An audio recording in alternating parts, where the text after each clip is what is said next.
Bien, bonjour. J'enlève les lunettes parce que je ne vois pas, il y a la buée.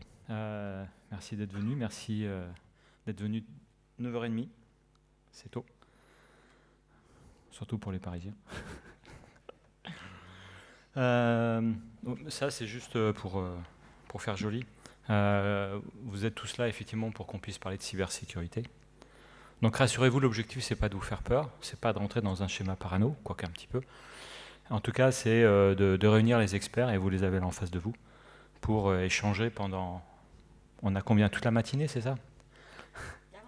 45 minutes, ça va être court, mais en tout cas pour échanger autour de la cybersécurité, surtout la cyberindustrielle, qui est peut-être le parent pauvre, à mon sens, de la cybersécurité en général. On verra ce que va me dire Julien. Mais effectivement, je trouve que c'est un peu le parent pauvre. Donc l'objectif, c'est qu'on va échanger autour de ça. Je mets mon téléphone. Avec une petite nouveauté, on va faire un test. C'est-à-dire que c'est... Bon, on va parler, mais c'est surtout vous qui allez travailler. Je vais vous faire travailler. Puisque régulièrement pendant ces 45 minutes, vous allez être sondé. Donc j'espère que vous avez tous votre smartphone. Et donc on va procéder au fur et à mesure de ces 45 minutes à un sondage. Et sur ce sondage-là, eh bien, effectivement, nos différents conférenciers vont pouvoir rebondir dans tous les sens du terme par rapport effectivement aux réponses. Donc voilà un petit peu le principe du jeu de ces 45 minutes. Donc je vais me présenter tout de suite. Je vais commencer par moi, Jean-Christophe Marpeau. J'ai en charge le programme Captronics sur le Grand Est. Donc je viens de Nancy, une belle ville, Lyon. C'est retour au jury puisque je suis né ici il y a très longtemps. Nous avons aussi, très important, le représentant de l'ANSSI. Alors attention, ne dites pas des bêtises parce que autrement... mais enfin, il se présentera tout à l'heure. On a donc le SSI de Framatome, excusez-nous du peu quand même. Et puis une PME. Grégory, donc, parce qu'il faut quand même que les PME discutent, donc on a aussi la chance d'avoir Grégory qui est plutôt représentant d'une PME, donc quelque part peut-être aussi vous, et qui va aussi aborder un peu les problématiques de cyber au regard de la PME. Donc on va commencer, je vais aller très vite parce que je pense que je n'ai pas de collègue de Captronics, je vais aller très vite sur Captronics, ce n'est pas forcément le sujet qui nous intéresse le plus, mais sachez que on est là pour vous accompagner, on fait des pré-YAG, on pourra en parler après autour de la cyber, on est dans le domaine de l'électronique, on fait plein de choses, de la formation, de l'accompagnement, et ainsi de suite, mais je pense que Captronics est très connu sur le secteur ici. Point important sur Captronics, on a une succession de diag, et si vous voulez bénéficier d'un diag cybersécurité, un pré-YAG cyber IoT, ça sera moi, pas de chance. Et on le fera ensemble, et l'objectif c'est un peu de vous tirer les verres du nez, et puis à la fin une série de recommandations. On pourra en reparler après. On va revenir au point le plus important, c'est effectivement c'est la protection de l'outil de production. Alors très vite, pour entrer dans le schéma parano, c'est un exemple un petit peu de tous les cas recensés ces dernières années. Il y en a plein d'autres, j'en ai encore regardé ce matin, je ne parle pas des hôpitaux, des entreprises, on est quand même sur l'aspect industriel. Mais effectivement, il n'y a pas une journée sans qu'une entreprise arrête son outil de production, ait un problème de sécurité, se fait choper, et puis enfin piquer ses données, même Orange, il n'y a pas longtemps, j'ai appris qu'Orange, Cyberdéfense, apparemment, il y a des gens d'Orange ici? Ça va. Donc on leur avait effectivement piqué des données, ou en tout cas il y a des données qui circulent sur la toile, donc comme quoi ça arrive à tout le monde, et c'est vrai, je pense qu'il faut partir du principe que en tout cas les attaques, tout ce qui attaque, ça arrive à tout le monde et on n'est pas à l'abri. Moi, je vais vous parler d'un cas qui est très connu, c'est un cas d'école, c'est un petit peu l'attaque du réseau ukrainien qui a eu lieu le 23 décembre 2015, donc c'est très vieux, rien à voir avec ce qui nous préoccupe actuellement. Mais c'est un cas d'école que tout le monde montre et utilise et qui est assez représentatif en fin de compte de ce qui peut se passer, c'est-à-dire à travers une messagerie, un simple mail qui a été envoyé avec un petit logiciel pas gentil, et bien en fin de compte, des hackers ont réussi à prendre le contrôle du réseau électrique ukrainien. Alors c'est bien d'en parler parce que de plus en plus on parle effectivement des tensions sur le réseau électrique, gaz et autres, donc on n'est pas à l'abri non plus en France de ce type de problème. Et ce qui est intéressant quand on étudie ce cas-là, c'est voir comment effectivement les hackers ont réussi à prendre le contrôle, mais c'est quelque chose qui s'est fait sur la durée. Il ne faut pas rêver, une attaque informatique, ça ne se fait pas du jour au lendemain, ça se prépare. C'est des gens qui pendant plusieurs mois ont observé, ont regardé, ont étudié, voire même pourquoi ils sont carrément venus sur site, quand vraiment c'est volontaire, c'est recherché, et puis ont trouvé les failles. Donc nos amis X, qu'on ne connaît pas, ont voulu s'attaquer au réseau ukrainien à travers un email. Et donc, voilà ce qui s'est passé. C'est-à-dire qu'il y a une connexion, parce qu'effectivement, quelqu'un a cliqué là où il ne fallait pas. Il y a une collection d'un malware. Le malware avait été programmé pour explorer un réseau, à faire quelque part une cartographie des différentes installations. Comme on fait en termes de cybersécurité, on fait de la cartographie. Il faut savoir que les malwares font exactement la même chose. Ils ont détecté une connexion vers un niveau de contrôle. Ils ont enregistré avec un petit logiciel, effectivement, l'opérateur qui fabrique son mot de passe et son login et tout ce qui va bien. Ils ont tout récupéré. Donc, comme quoi, ça se fait assez facilement. Et à partir de là, ils ont lancé l'attaque quelques mois après, toujours en utilisant le même moyen, mais simplement, ils ont ouvert des droits, ils ont ouvert un port qu'il fallait bien, avec la prise de contrôle d'un poste, c'est-à-dire que quelque part, ils sont devenus propriétaires d'un tunnel VPN, et puis ils ont pris le contrôle, surtout pris le contrôle des éléments de sécurité. Ils ont déconnecté les postes, les stations, écrasé les logiciels, effacé tout ce qu'il y avait dans les disques durs, et puis à partir de là, à un moment donné, il y a une coupure de courant. Voilà. Comme quoi, c'est assez simple. Alors, entre guillemets, bien sûr, mais ça arrive. Et ce qui est intéressant, c'est qu'ils ont coupé toute communication, c'est-à-dire que les opérateurs, eux, je ne l'ai pas indiqué, au niveau du dispatching, en fin de compte, ils n'ont rien vu. Parce que toutes les données étaient correctes. Pour eux, il ne se passait rien. Jusqu'au moment où il y a eu la coupure. Donc voilà un exemple classique, c'est un cas d'école qui marche bien. Je ne parle pas de ce que tu connais et tout. Je ne sais pas si vous voulez faire un commentaire sur ce cas d'école. Si on m'entend, ouais. Petit commentaire, c'était en 2015. On sait à peu près qui était derrière l'attaque en fait. C'est attribué. Et ils étaient 30, ceux qui ont attaqué. Quand ils ont déconnecté les 30, ils ont déconnecté 30 grides en même temps pour mettre chaos technique l'Ukraine et ça a failli se répercuter sur l'Europe. Et en fait, ce qu'on sait, c'est qu'ils étaient 30 et que l'attaque n'était pas encore complètement automatisée. Donc ils avaient besoin de 30 opérateurs pour lancer l'attaque. Et c'était en 2015. Depuis, ils sont un peu plus professionnels. Maintenant, c'est automatisé. Bon, on ne sait pas, mais en tout cas, à ce moment-là, ils s'entraînaient. En tout, ouais, voilà. Donc, bon, voilà. Autre exemple, plus proche de nous en France, je ne sais plus l'année, Ouest France a subi une attaque. Alors, toujours pareil, c'est un clic qu'il ne faut pas. Ce qu'il faut retenir de cette problématique, c'est que ça s'est passé un soir ou la nuit, enfin dans la nuit vendredi au samedi. Alors attention, c'est vraiment la légende dit, mais je pense que c'est vrai, beaucoup de problèmes arrivent dans la nuit du vendredi au samedi. Et donc petit à petit, les opérateurs se sont rendus compte que quelque chose ne se passait pas bien. Il y a des trucs bizarres qui sortaient des imprimantes, comme c'est indiqué. Et à un moment, ils ont compris que c'était une attaque. Ce qu'il faut retenir de cet exemple-là, je pense que c'est les commentaires de la direction. On parle, si vous regardez les mots, on parle de violence, d'attaque. On parle d'état-major de guerre, donc tout un langage effectivement militaire. Donc il ne faut pas l'oublier, effectivement, subir une attaque, c'est ça aussi. C'est-à-dire qu'il y a une réponse, il y a un travail, on est en situation de crise. Et c'est surtout ça qui est important, et on le voit, on le lit dans la presse, subir une attaque informatique, c'est se mettre en situation de crise. Donc il faut être capable de gérer la crise. Donc c'est aussi effectivement un sujet qu'on va aborder. En conséquence, voilà. En général, l'attaque informatique, c'est ça. Hein, c'est un peu on joue les pompiers.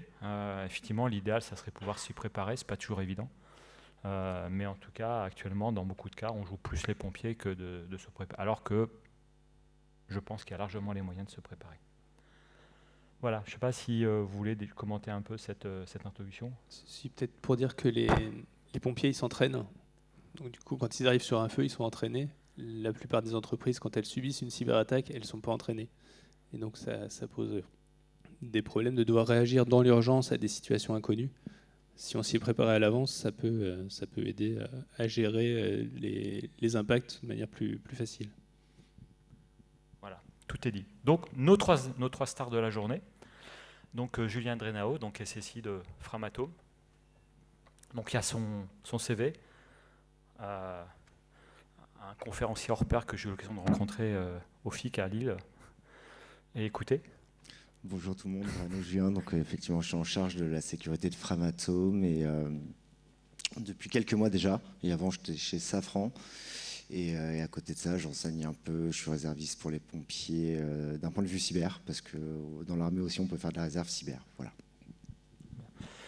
Avec lui, qui nous accompagne, donc Grégory Buchheit, qui est aussi quelqu'un de l'Est, qui vient de Moselle.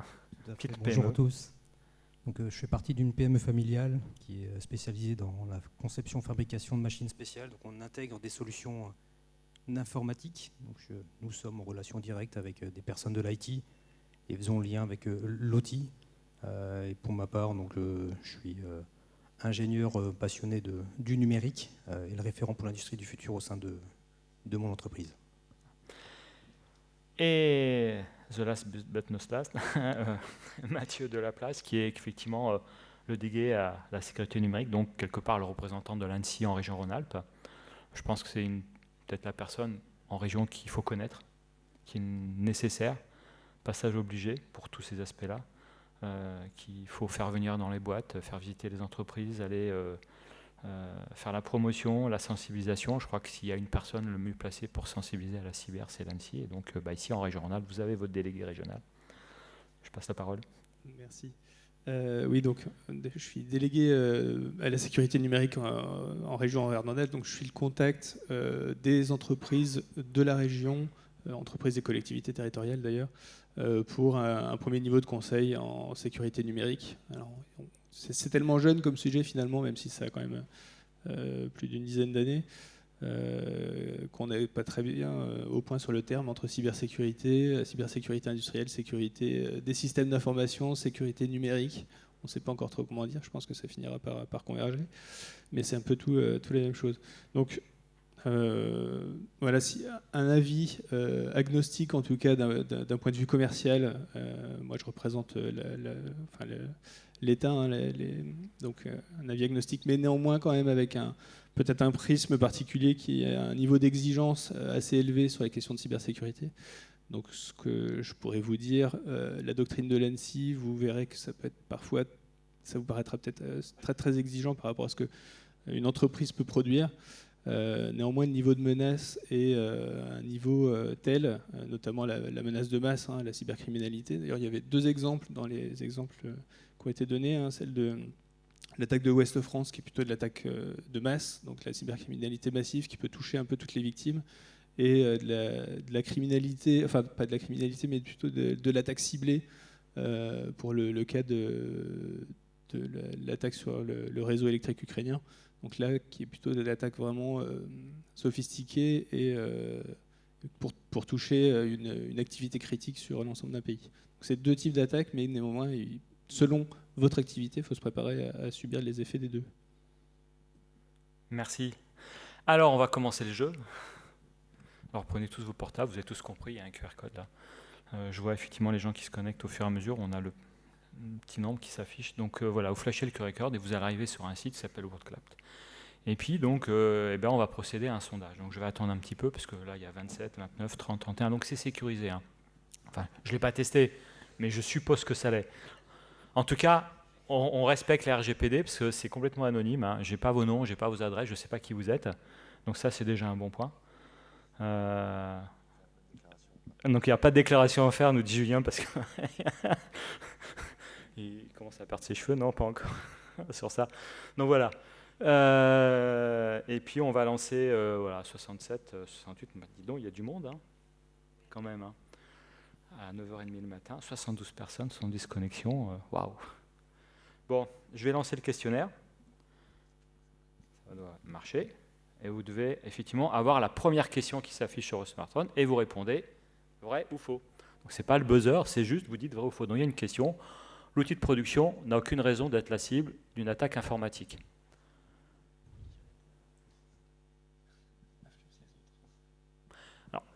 On est parti de questions qu'on a entendues. Donc j'ai entendu, on a échangé, effectivement, c'est des remarques que nous ont fait des industriels. Et ça fait partie des affirmations qui circulent actuellement pour beaucoup dans le milieu industriel. Mais je vois que là, on a affaire à des... En tout cas, on est bon pour l'instant. Enfin, il n'y a pas mauvais et bon. Hein. Simplement, ça permet effectivement à un moment donné de servir de base pour une discussion. Donc je ne sais pas si quelqu'un veut commenter une attaque, un outil de production. On n'a aucune raison d'être la cible d'une attaque informatique, c'est vrai ou c'est faux? Alors, sur l'outil de production en tant que tel, déjà sur l'entreprise, quelque part, hein, comme je disais, il y a deux types de menaces, hein, la menace vraiment ciblée et la menace cybercriminelle de masse. Et donc là, toutes les entreprises peuvent être touchées, je ne dis pas visées par une attaque de masse, hein, elles peuvent être touchées par une attaque de masse qui emploie des techniques de phishing massif sur l'Internet, de recherche de vulnérabilités exposées sur Internet de manière massive. Et donc, toutes les entreprises peuvent être touchées.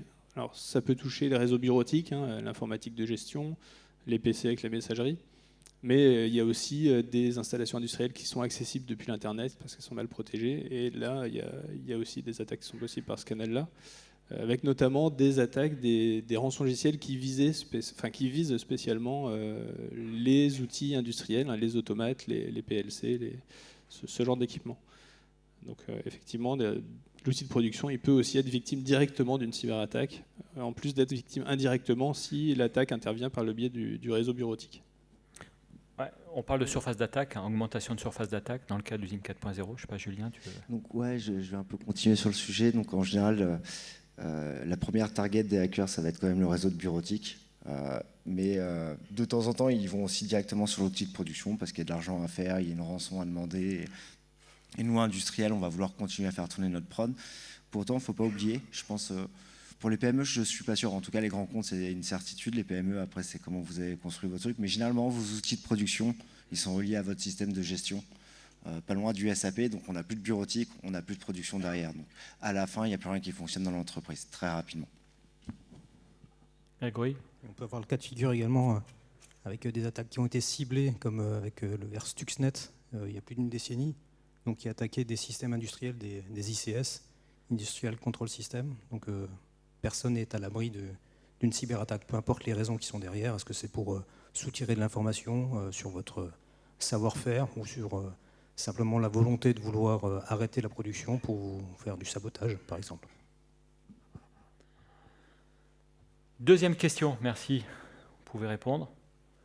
Donc, l'intégration d'exigences cybersécurité ralentit l'outil de production. C'est souvent des oppositions qu'on rencontre quand on veut effectivement mettre en place en tout cas protéger son outil de production. Beaucoup d'industriels disent ouais, mais bon, voilà, moi je fais plus de temps réel, je fais plus ceci, je fais plus cela, ça va plus marcher, ça va être compliqué. Ah là, quand même, là c'est intéressant, hein. Voilà, il n'y a pas que du faux, il y a un peu de vrai, il y a des gens qui ne savent pas. Donc voilà, donc, la question est lancée, c'est intéressant d'avoir votre retour sur le sujet. Et puis après, si déjà quelqu'un veut se positionner sur les réponses... Je prends. Ouais, vas-y. Je prends la première. Vas-y. Alors, moi, je suis plutôt d'accord. La cybersécurité, ça a nécessairement un coût. Mettre une serrure sur une porte, eh ben, ça vous oblige à perdre le temps de chercher la clé, de la mettre dans la serrure, tourner le verrou avant de l'ouvrir. C'est plus facile, s'il n'y a pas de porte, on rentrerait et on gagnerait du temps. En revanche, il faut adapter la sécurité au niveau de la menace. Et donc, peut-être ralentir la production un peu, ça permet d'éviter une cyberattaque ou au moins de réussir à contrôler les effets, de contenir les effets d'une attaque. Et donc, tout le jeu, c'est de trouver les mesures de protection et les mesures de préparation à la gestion des effets, les mettre au bon niveau, dépenser l'argent juste et suffisant, la perte en productivité juste et suffisante pour assurer le niveau de sécurité qui convient. Et ça, c'est une décision de prise de risque, et donc ça doit être pris par le chef d'entreprise de manière générale.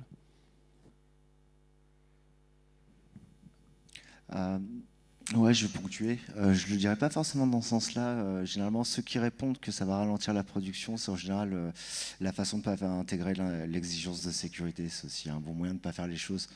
Je pense qu'aujourd'hui, en 2020, 2022, avec toute la puissance informatique qu'on a, logiquement, ce type de mesures de sécurité s'est lissé à travers nos systèmes. Donc, ok, ça va un peu impacter le système, mais très peu.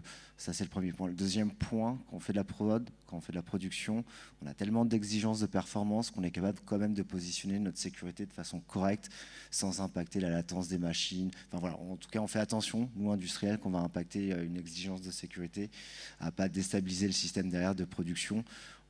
Et voilà, aujourd'hui, quand on fait ce type de choses, on sait calculer à l'avance, on sait préparer, on sait calculer surtout les impacts de nos exigences.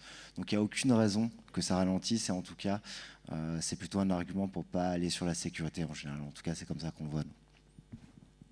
Peut-être que ça ne ralentit pas quand les exigences sont prises en amont d'un projet.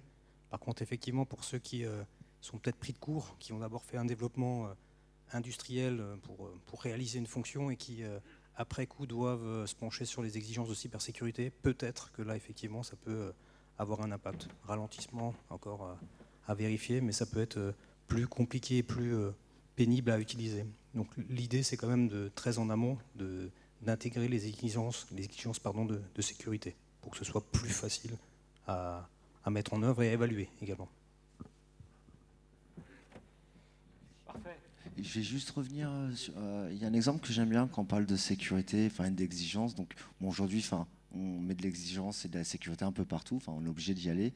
Et j'aime bien l'exemple du train japonais. On dit aujourd'hui les trains japonais sont capables de monter à 500 km/h, mais uniquement parce qu'ils ont des bons freins. On ne mettrait pas un seul humain dans ce train japonais à cette vitesse-là s'ils n'avaient pas freiné rapidement et qu'ils n'avaient pas le bon niveau de sécurité. Donc voilà, il peut y avoir débat, est-ce que ça ralentit ou pas la production, la sécurité, mais aujourd'hui on ne peut plus faire l'impasse sur le sujet en fait. Et ça permet aussi de faire du business et d'aller plus loin sur pas mal de sujets. Donc la troisième question s'est affichée, donc le système industriel est trop complexe, ou en tout cas mon système industriel est trop complexe pour être la cible d'une attaque industrielle. On pouvait aussi le voir comme ça. C'est fait partie aussi des retours que j'ai, moi, de mon côté, de la part de certains industriels qui me disent « Mais écoutez, monsieur Marpa, vous êtes gentil, vous venez de me parler de cyber, vous voulez faire peur à mes gars. Non, mais moi, de toute façon, le mec, il comprend pas mon métier, il n'est pas mon métier. L'attaquant, j'ai aucun risque, de toute façon, il ne sait pas ce que je fais. Et puis, de toute façon, j'intéresse personne. Et puis, c'est trop compliqué. » Ça, c'est un discours que j'entends. Donc, bon. Après tout, pourquoi pas, hein. On parle de l'usine 4.0, l'usine 5.0. Je sais qu'au CEA, ils travaillent sur le 6.0 maintenant. On n'a pas forcément donné la définition de l'usine 4.0 en séance, je crois. Je laisse Grégory en parler, puisqu'il est spécialiste du 4.0. L'industrie 4.0 ou l'industrie du futur, c'est des programmes nationaux qui se basent sur la 4e révolution technologique et notamment sur l'exploitation des données. Donc remonter des données, pouvoir les traiter pour que l'usine au sens large puisse s'autopiloter. Donc c'est ça l'idéal, c'est que quand il y a des variabilités au niveau de la production, tous les équipements puissent s'adapter, qu'on puisse avoir des indicateurs qui soient exécutés à façon prédire. Alors prédire, c'est un anglicisme, donc c'est avoir des prévisions sur les capacités à la fois de maintenance, de production. Donc il faut traiter et capter de la donnée. Pour ce faire, il faut des réseaux, il faut transmettre de l'information. Alors on parle d'IoT, de la 5G aujourd'hui, mais remonter de l'information, traiter de l'information avec du big data, avec de l'intelligence artificielle, et toujours en prenant en compte la cybersécurité. Et le 5.0 5, c'est focalisation sur l'homme au cœur du système. Donc c'est pas forcément une évolution aujourd'hui de l'industrie 4.0, c'est plutôt en parallèle.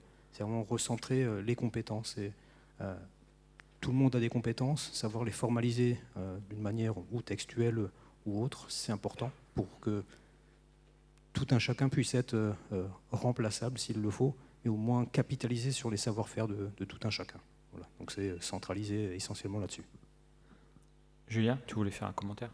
Ouais, je vais faire un commentaire. Dans l'industrie, on a plein d'automates, on a plein de systèmes, tout ce qu'on veut. On peut le percevoir d'une façon complexe ou pas. En vrai, d'un point de vue IT, il n'y a pas une grande complexité dans ce domaine technique. La complexité technique, aujourd'hui, on la trouve chez les GAFAM, dans les grands data centers, pas sur un réseau d'entreprise pour produire. Enfin, on parle de quelques machines qui coûtent des millions d'euros, il n'y a pas de souci là-dessus, qui peuvent être dangereuses pour l'être humain, mais à la fin, ça reste piloté par une machine, c'est généralement des réseaux à plat. Ok, avec l'usine 4.0, on va faire un peu plus de couches en architecture, mais la complexité, elle n'est pas chez nous dans l'industrie, d'un point de vue technique, à proprement parler. Elle est dans d'autres disciplines du digital.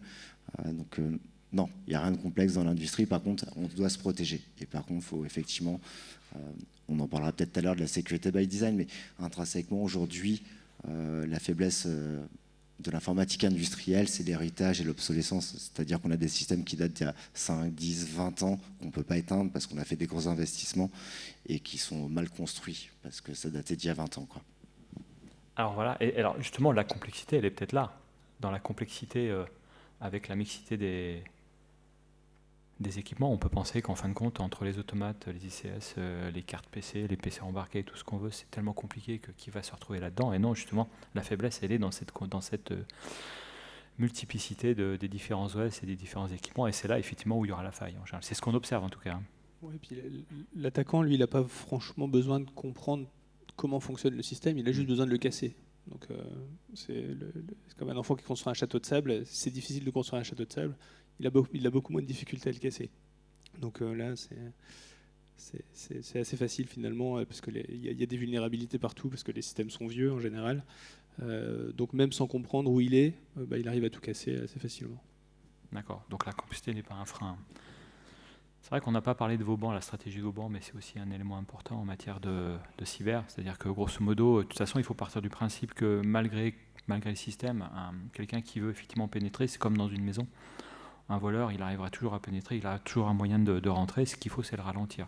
Donc l'intérêt d'un système complexe, ou en tout cas de mettre des couches, c'est de ralentir pour l'observer, et puis pour quelque part protéger ce qui est protégeable. Mais de toute façon, on n'arrivera jamais. Si quelqu'un veut effectivement casser un outil industriel, il le fera. Il y mettra les moyens, la forme, mais il y arrivera. Alors, c'est l'ANSSI qui a l'intention d'observer les attaquants. Nous, les industriels, on a l'intention de les détecter, les arrêter. D'accord. Voilà, on a une attaque, on n'a pas envie qu'elle aille trop loin, quoi. Et notre job, c'est effectivement de complexifier leur attaque pour les forcer à faire une erreur dans notre système, pour que nos systèmes de détection réagissent, et puis après on intervient. On n'a pas spécialement la volonté d'observer un attaquant. Enfin, on préfère ne pas le voir, en fait. Bon, le mieux, c'est qu'ils ne viennent pas. Alors, la suite. Autre question, donc une attaque cyber se limite généralement au vol de données et donc n'a que peu d'impact sur un système de production.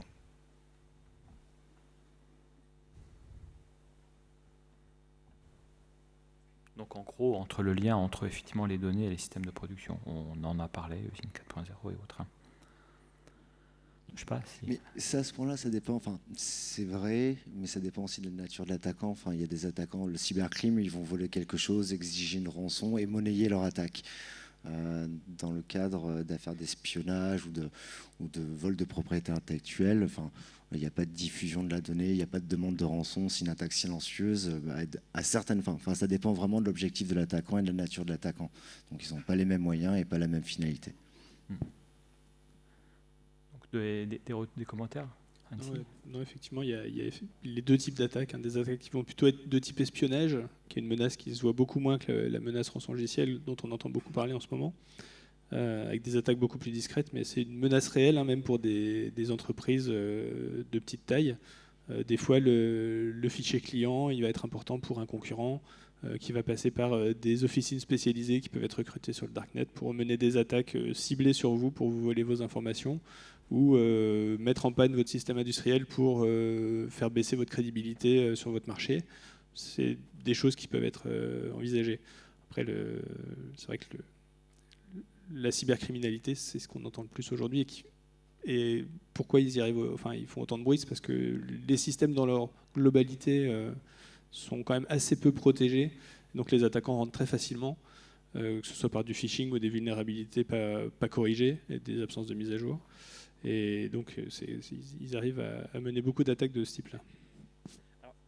Et le lien entre effectivement le vol de données et l'outil de production, c'est-à-dire est-ce que le fait de récupérer de la donnée, quelle que soit la donnée, peut avoir un impact ou ralentir un outil de production ou peut entraîner des pertes? Ça c'est l'entreprise qui sait. C'est l'entreprise. Je voulais juste rebondir sur un exemple assez marquant pour notre profession, c'était l'attaque du verre Stuxnet, je rebondis nous là-dessus.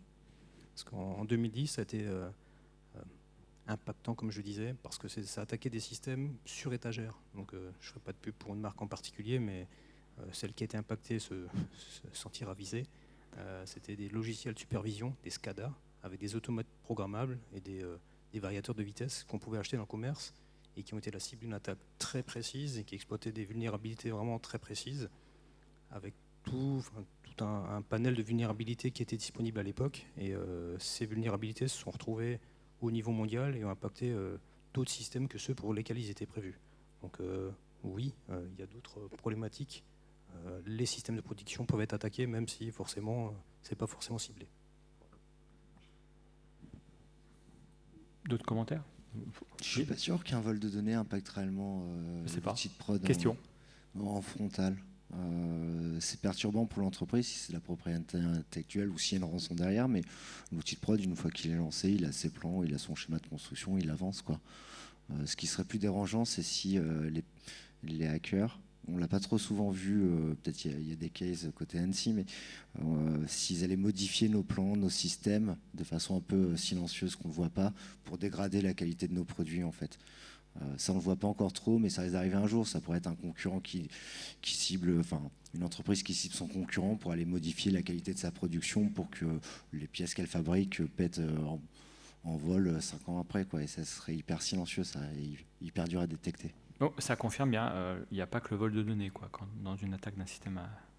Ouais, c'est les risques de sabotage. Ça, c'est des risques de sabotage. Et Ouais. il y a quelques exemples de gros sabotages qu'il y a eu. Stuxnet, c'en est un. Il y a une série en Allemagne aussi, pour d'autres raisons, qui a explosé. Il y a quelques cas, il n'y en a pas encore beaucoup. Et entre concurrents, là, je prenais un exemple où on va dégrader la qualité du concurrent en modifiant ses données. Je ne sais pas s'il y a vraiment eu des cas. Il pourrait, mais ça pourrait arriver en tout cas. Voilà, on saurait le faire dans l'absolu. Alors, on va passer à la question suivante. Alors, en protégeant les postes PC, bureautiques et les postes de production par des antivirus, effectivement, on se protège d'une attaque informatique.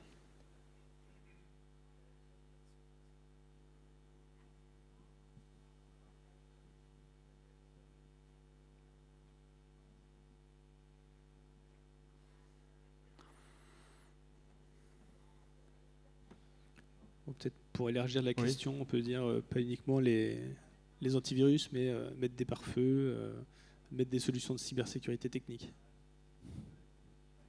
Mais souvent, on se rend compte que quand on visite des entreprises, moi, ils me disent souvent, moi j'ai un PC, même un Windows, de toute façon j'ai un antivirus. Alors bon, on ne parle pas de la mise à jour, bien sûr, mais j'ai du Windows quelque part, j'ai un OS Linux ailleurs, j'ai pas de souci. De toute façon, je maintiens à jour sur ma ligne de production les PC. J'ai pas de souci, quoi. Tous mes PC, voire même à jour, sont dotés des antivirus, donc quelque part, risque zéro. Ouais, évidemment, ça suffit pas, parce que les attaquants, souvent, quand ils arrivent sur une machine par une vulnérabilité humaine ou technique, la première chose qu'ils font, c'est de désactiver les systèmes de sécurité. Donc ça, c'est quand même assez récurrent, ce qui fait qu'ils sont complètement rendus inefficaces. Puis par ailleurs, même sans passer par là, l'attaquant il peut juste utiliser de malveillante les privilèges normaux de l'utilisateur qu'il a réussi à compromettre et conduire des méfaits de cette manière-là. C'est-à-dire qu'un opérateur qui a les droits d'éteindre ou d'allumer une machine, l'attaquant, lui, il va l'éteindre au moment non prévu. Et ça peut déjà mettre en difficulté la production. La réponse peut être délicate parce que si on ne protège pas d'une attaque, les gens vont plus vouloir en installer, quoi. Et faut aussi. Alors, ça peut être délicat ce que je vais dire, mais il faut aussi voir un peu l'antivirus comme le vaccin. Ça permet de nettoyer le bruit pour nous dans les entreprises. Ça permet de faire une première couche de protection. Après, on sait qu'elle n'est pas parfaite. C'est hyper simple à bypasser, à éviter l'antivirus, le désactiver, jouer sur des failles de l'antivirus. Donc, on sait tous le faire. Pourtant, on est quand même obligé de le mettre, quoi. On n'a pas envie d'attraper les vieux virus. Mais c'est comme un vaccin. On n'a pas envie d'attraper un virus datant des années 2000, le I love you, je ne sais pas quoi. On connaît les signatures, donc ça nettoie le bruit, quoi. Ça nous permet après de nous concentrer sur des attaques un peu plus fines et sophistiquées, qui évidemment échapperont à un antivirus. Et quand je dis ça, ça ne veut pas dire qu'il ne faut pas l'installer, l'antivirus. Ça ne veut pas non plus dire qu'il faut en installer 5. Il y a un juste compromis entre les deux. Donc oui, il faut des antivirus. C'est ce que je dis, même sur vos PC personnels, mettez un antivirus, ça évitera d'attraper tout ce qui traîne sur Internet, parce que vous mettez un pied sur Internet, il y a des vers, des malwares un peu partout. Par contre, voilà, c'est relatif, ça ne sera pas le Graal absolu, et il faut quand même après travailler votre sécurité. Après, d'un point de vue de production, tous les systèmes industriels automatisés ne sont pas capables d'exploiter des antivirus, suivant les générations, donc ça peut poser un problème. Donc il y a d'autres règles d'hygiène à respecter. On parlait de pare-feu, ou rien que de ne pas utiliser les droits administrateurs sur les sessions utilisateurs. C'est déjà un premier pas qui peut déjà protéger beaucoup. Et mettre à jour ses ordinateurs. mettre à jour ses ordinateurs. Alors pour la bureautique, c'est déjà un défi. Pour la production, pour les systèmes industriels, c'est encore un plus grand défi. Parce que déjà récupérer des informations sur les mises à jour de BIOS, de firmware, etc., c'est un vrai challenge. Mais effectivement, c'est important.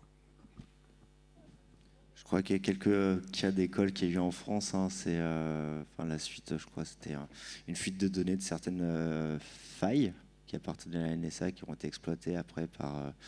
ça s'est transformé en NotPetya, WannaCry, qui a touché Renault et Saint-Gobain. La faille a été connue. Les patchs existaient depuis quelques mois sur l'ensemble des systèmes Windows. Et Saint-Gobain et Renault, c'est parce qu'il y avait une partie qui n'était pas patchée des Windows. Et c'est rentré comme ça. Ce qu'on n'a pas précisé aussi sur les attaquants, l'objectif d'un attaquant là-bas, c'est de faire de l'argent pour les cybercriminels, pour l'espionnage, c'est encore autre chose. Donc un attaquant, il veut faire de l'argent et il est comme tout le monde, il est feignant, il veut pas prendre de risques. Donc il va aller taper là où c'est le plus simple pour entrer. Donc aujourd'hui, c'est aussi un peu pour ça qu'ils rentrent sur les hôpitaux, parce qu'il y a sûrement eu des sous-investissements au numérique. Ils n'ont pas forcément tous les équipements un jour ou la capacité de se protéger. Et l'attaquant, il veut faire de l'argent facilement. Il est comme tout le monde et sans risque. Donc il ne va pas aller s'encastrer sur la plus grosse boîte du CAC 40 avec des milliards d'euros de budget en cyberdéfense, mais plutôt essayer d'aller attraper un petit qui n'a pas patché, quoi. Et c'est simple. Peut-être pour nuancer le point sur les hôpitaux, peut-être on entend plus parler aussi des hôpitaux parce que ça se voit plus dans la population générale et que les entreprises privées qui se font taper, elles arrivent à être plus discrètes. C'est moins visible. D'autres commentaires justement sur cette... donc effectivement, moi je pense... Enfin, c'est bon. On passe à la question suivante. Bon, grosso modo, il n'y a pas que les antivirus. Il ne faut pas se limiter bien sûr aux antivirus. Il faut aller beaucoup plus loin. Je pense qu'une des faiblesses des systèmes industriels, ça reste quand même la mixité des équipements et les non mises à jour. Parce que c'est long, c'est fastidieux, c'est compliqué, mais c'est nécessaire. Donc il ne faut surtout pas l'oublier. Ça représente un investissement. Mais bon, il faut le faire. Après, quel est le coût d'un arrêt de production, quoi. Tu voulais faire un commentaire? C'est bon. Peut-être un commentaire sur les différentes technologies qui peuvent être utilisées. Toutes ne sont pas upgradables. Il n'est pas possible forcément de toujours mettre à jour. Donc on parlait de mise à jour d'OS, de systèmes, d'applicatifs, etc. Donc ça pose une vraie question sur les systèmes très hétérogènes et de générations différentes, d'assurer une certaine cybersécurité, chiffrer des protocoles de transmission, de communication. Ça peut être compliqué, ça peut compromettre le bon fonctionnement d'une installation. Donc c'est tout un challenge. Alors la meilleure des protections est l'utilisation d'équipements et protocoles spécifiques. Ça, je l'entends assez souvent,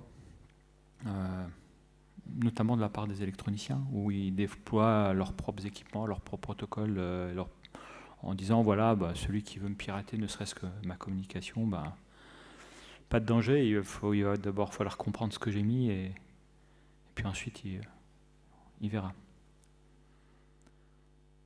Le propriétaire, est-ce que le propriétaire est une protection?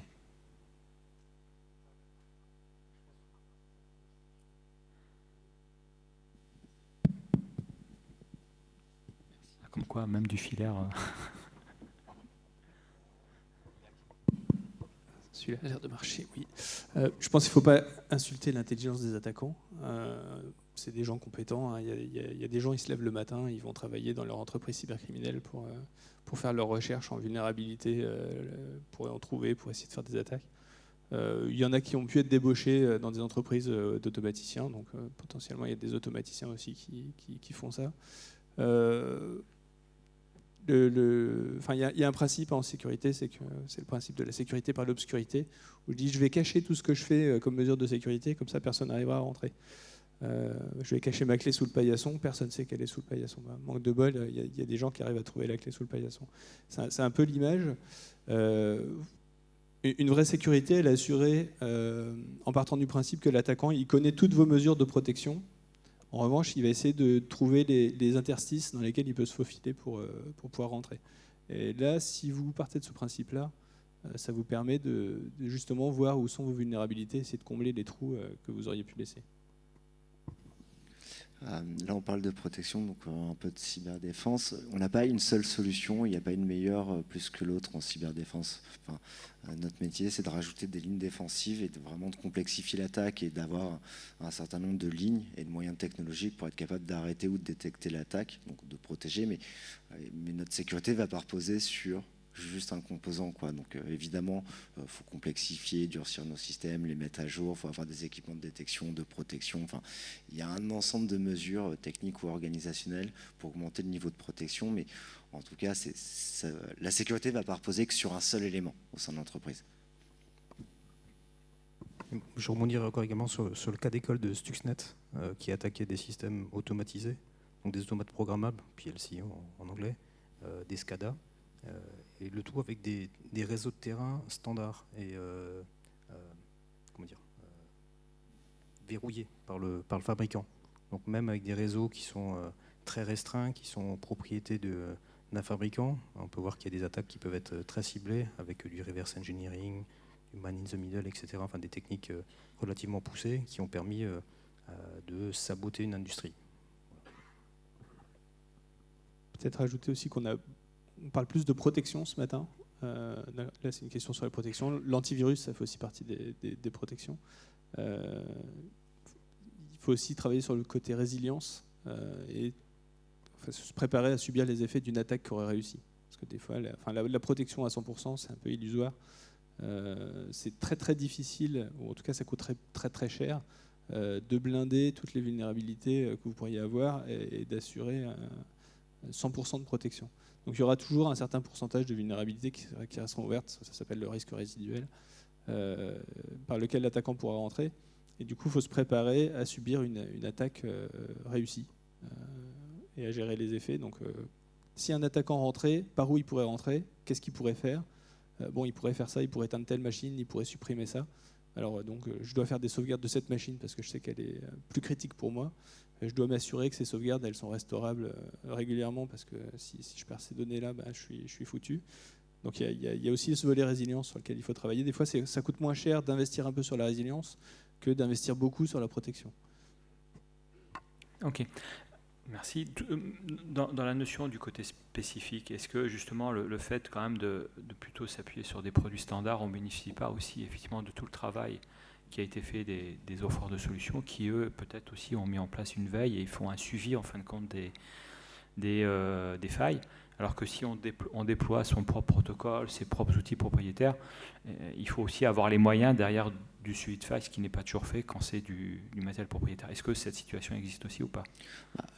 C'est le vrai sujet en fait sur un protocole entre guillemets. Enfin, c'est pas la question de propriétaire ou standard, mais ça dépend du nombre de développeurs qu'il y a derrière le protocole. S'il y a 2 développeurs, on sait que dans 3 ans, le protocole il sera plus maintenu, il y aura des failles. Enfin, c'est pour ça qu'on essaie d'avoir des standards et de définir des standards, travailler sur des technologies un peu mainstream sur certains sujets, parce que l'objectif c'est d'être capable d'évoluer, de faire évoluer son protocole et de corriger au fur et à mesure. Donc, en tout cas, voilà, ce qu'on va chercher de temps en temps sur certains sujets, c'est la taille de l'équipe derrière le protocole, parce que c'est ça qui va dimensionner sa capacité à faire évoluer le protocole et à gérer les failles de sécurité sur le trajet.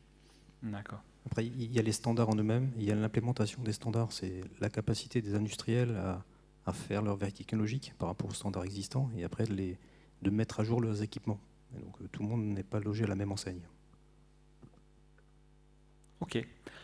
Là, j'ai lancé la suite des questions. Donc, isoler ces équipements d'Internet empêche tout risque cyber. C'est vrai que ça peut être la solution. Nos connexions, nos risques. Je crois que c'est ce qu'ils se sont dit en Iran pour Stuxnet, non? Parce que je pense pas que les équipements étaient connectés sur Internet. En 2010. Voilà, en 2010. Maintenant, on est en 22. Il s'est passé beaucoup de choses.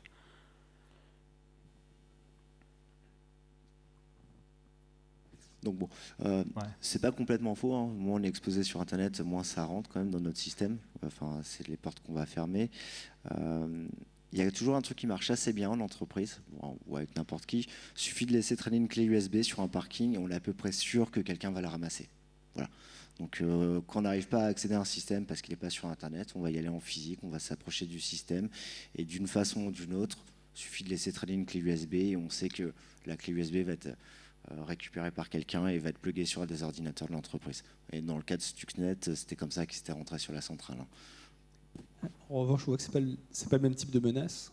C'est-à-dire que la menace de masse cybercriminelle qui déploie du rançon logiciel aujourd'hui, en passant par des grandes campagnes de phishing, des grandes campagnes de recherche de vulnérabilité sur Internet, ne pourra pas toucher une ligne de production qui est déconnectée d'Internet, si tant est que c'est fait correctement. C'est-à-dire que si c'est déconnecté d'Internet directement, mais que vous avez un pare-feu mal configuré, qui est interconnecté à l'ERP, qui est lui-même branché au réseau bureautique, là, vous êtes quand même en risque. Mais si vraiment déconnecté d'Internet, le modèle cybercriminel qui vient souvent d'un pays étranger et qui attaque par l'Internet, là, ce modèle-là, vous l'éliminez. En revanche, effectivement, vous n'éliminez pas le modèle d'attaque un peu plus ciblée, d'une attaque qui viendrait par clé USB ou voire de corruption d'un employé qui viendrait attaquer votre système. Mais c'est pas le même type de menace. Donc faut le prendre en compte dans l'analyse de risque et de quel type de menace vous devez vous protéger en tant qu'entreprise, plus ou moins critique. Grégory, commentaire? Je voulais rebondir sur payer quelqu'un pour effectivement soudoyer une personne pour venir plugger une clé USB dans un système critique. Donc ça nécessite déjà au préalable ou alors d'avoir identifié les bons équipements, si c'est une attaque ciblée, ou alors si c'est une attaque de masse, voilà, n'importe quel équipement industriel ferait, ou de bureautique ferait l'affaire. Ok. C'est bon? Hop. Question suivante. Alors, un peu plus général, est-ce que vous ou vos équipes ont bénéficié d'une formation ou de sensibilisation à la cybersécurité?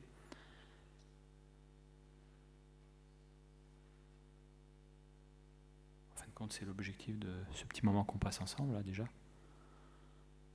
Je sais pas, déjà, on voit un petit peu les retours du sondage.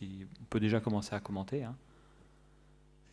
On arrive vraiment sur un point qui est très très important, notamment en ce moment, qui aurait dû l'être depuis 20 ans en fait, hein, depuis qu'on a commencé à brancher un peu tout sur l'Internet. La population générale n'est pas assez sensibilisée aux questions de cybersécurité.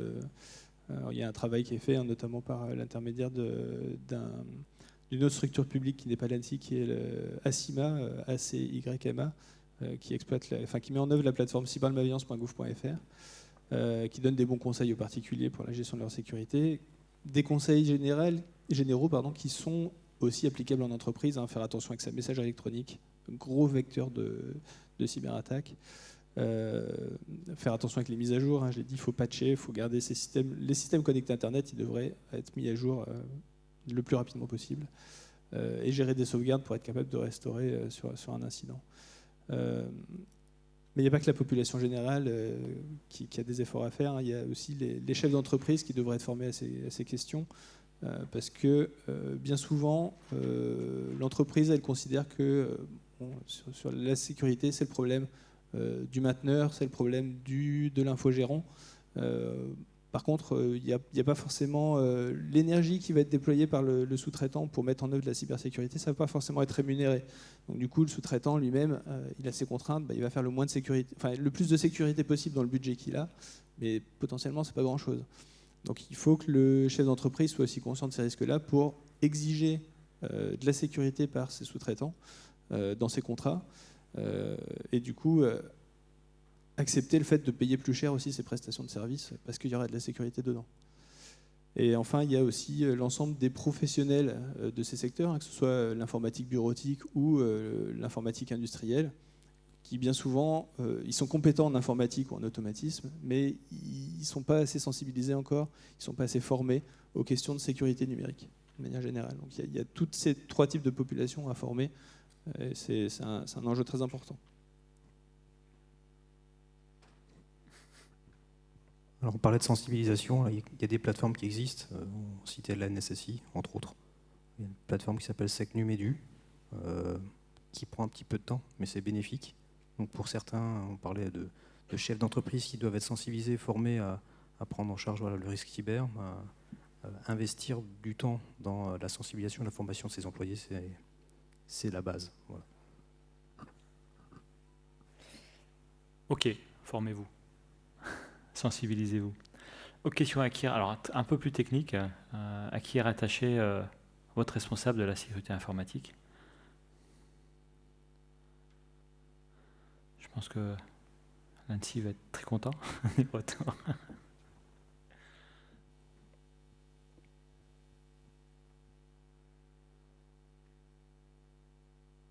Vous pouvez déjà commenter, commencer à commenter, on voit un petit peu les tendances.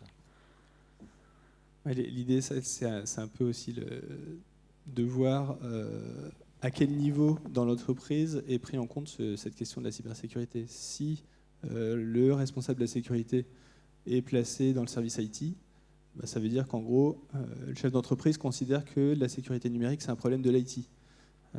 Or, si tout l'IT est par terre, en général, l'entreprise, elle ne peut plus fonctionner. Le RTP ne marche pas, on ne peut plus passer de commandes, on ne peut plus acheter nos fournitures auprès des fournisseurs. Donc c'est la catastrophe. Donc c'est plus le problème de l'IT, c'est le problème de toute l'entreprise. Il faut gérer le fait que les gens ne peuvent plus travailler, il faut les mettre au chômage partiel ou les envoyer en congé. C'est catastrophique pour la boîte. Donc ce risque numérique ne devrait pas être pris au niveau de la DSI, mais au niveau de la direction générale. Et donc un RSSI rattaché à l'IT, c'est pas forcément une très bonne idée. Je vais rebondir parce que, en l'occurrence, je suis RSSI.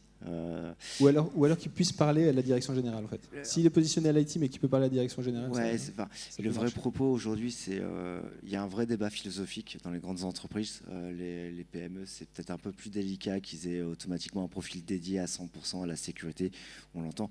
Le 440, tout le monde a son RSSI. Les grosses boîtes, tout le monde a son RSSI. Et le dilemme en France, c'est est-ce qu'on rattache le RSSI côté IT ou côté sûreté. Voilà. Organisationnellement, c'est comme ça dans tout le 440. Et après, la vraie finalité, c'est à la rigueur, d'un point de vue organisationnel, où est-ce qu'on est rattaché. Dans mon cas, où est-ce que je suis rattaché, c'est pas forcément le plus important. C'est est-ce que le RSSI peut échanger avec la direction. Et ça, c'est important. Et là, ça commence depuis quelques années. C'était pas le cas peut-être il y a plus de 10 ans. Là, depuis 5 ans, ça commence. L'ensemble des RSSI, quasiment du 440, passe régulièrement devant la direction, une fois par mois, une fois par trimestre. Enfin voilà. Le risque cyber est remonté, de toute façon on le voit maintenant dans les cartographies des assureurs, le risque cyber il est dans le top 5, top 10 chaque année, donc la direction est sensibilisée, commence à en prendre conscience et il y a l'obligation maintenant, et toutes les grosses boîtes commencent à contractualiser aussi les cyberassurances, donc voilà, ça c'est une dynamique. La vraie question c'est est-ce que le RSSI peut accéder à la direction?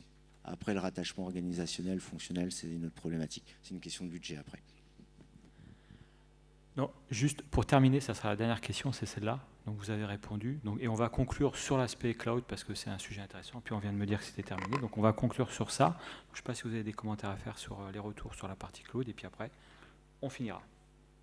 Ouais, le cloud, en gros, quand vous passez par du cloud, vous faites confiance à votre prestataire pour assurer les exigences de sécurité que vous avez mis dans votre contrat pour vous, avec toutes les données que vous lui avez confiées. Alors, potentiellement, vous n'y avez pas pensé quand vous avez fait votre contrat avec votre prestataire. Donc là, il faut s'assurer que les clauses générales, elles vous conviennent.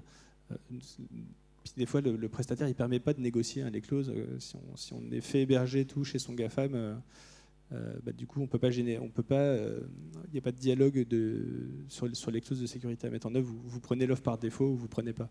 Ou alors, vous prenez l'offre par défaut, puis après, vous rajoutez les fonctions de sécurité qui sont payantes en plus dans le mensuel sur la sécurité. Mais voilà, le cloud, ça reste un prestataire de service.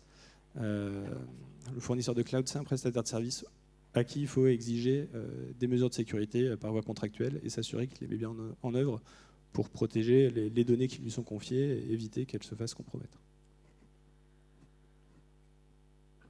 Alors, sur la partie bureautique, ça devient plutôt naturel d'avoir des données dans le cloud.